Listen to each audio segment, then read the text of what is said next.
Hikaru finds the only defense.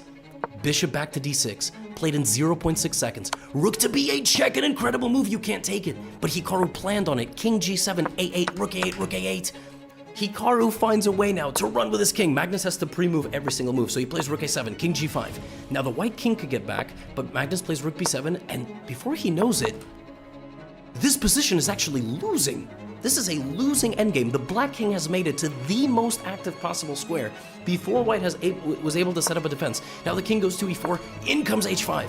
Not the most accurate, apparently f5 was better, but it doesn't particularly matter. You leave the king exactly where it is because the white king cannot get close. When Magnus comes back to play defense with 9 seconds on the clock, here comes g5. And Magnus is not going to be able to survive much longer because e6, and now f5 is coming with 9.5. You still have to win this game, by the way. It's not just about winning the position, you have to make sure you don't lose on time. So we have rook to d2, f5 check, the white king is pushed back. Now we have bishop f4 attacking, and you pre-move the next move immediately. You don't even think about it. Look at these 4 pawns go, e5, f5, g5, h5. Now here comes e4, so the king can't get closer. Now we have bishop to e5. Apparently this is a draw, by the way. Apparently in this position you were supposed to move the other pawns.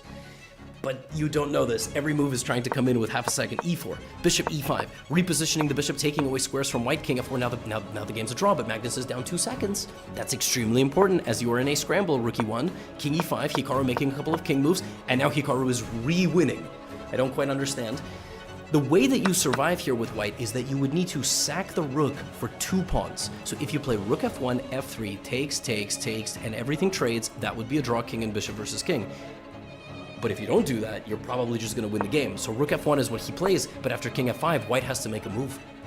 White no longer can control the f3 square with every single piece, so Magnus has to play rook d1, and in comes the absolutely fatal blow, pawn to f3, king f1 from Hikaru, from Magnus, king e5, and black is simply winning because you're going to play e3 and e2, and that's the end of the game. We have pawn takes f3, which is apparently the wrong pawn, by the way. G takes f3 was better, and now it's actually Hikaru who is down on time. I don't know how Magnus managed to out-scramble him here, but Hikaru is the one down on time. Now you can play rook to e1, rook e1 check played, but he loses a lot of time because he didn't expect that move. King f4 from Hikaru, 2.5, 2.2, rook d1 back. Now we have g3, which is losing. It's losing because both of these moves were pre-moved. I think he was not expecting rook d1, and when Magnus went rook d1, he was not expecting g3, so he pre-moved this move, and now you have king e3, king back to f4, g2, and with 1.1 seconds on the clock, Hikaru wins the game. 90 move game, 80